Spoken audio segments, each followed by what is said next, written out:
asset managers and banks, two different players that want two different things, but both are part of the same power structure, which Simon Dixon coined as FIC, or the Financial Industrial Complex. The second group of power players are what you might call the sovereigns, right?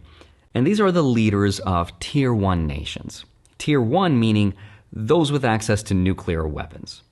Now, a sovereign is someone that believes globalization is a threat to their power and control. A sovereign is not necessarily trying to win the globalization game. They're just trying not to lose control. And their power comes from things like laws, borders, tariffs, and sometimes they're even willing to sacrifice their market for their sovereignty, their independence. And they're willing to put up with some economic pain not to lose control over industry, energy, and security. Now, who are they specifically, right?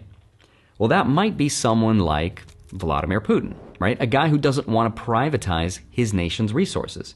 He doesn't care if Russia's stock market isn't doing all that great. He wants it so that only the Russian government can drill for his oil and not ExxonMobil or Chevron. He doesn't really care if Russian stocks underperform US markets. And sovereigns also don't care if the rest of the world doesn't really want to play with them, right? Same can be said of China's Xi Jinping. He prefers state control and long-term growth over access to Western capital. Same can also be said of North Korea's Kim Jong-un. Same but different.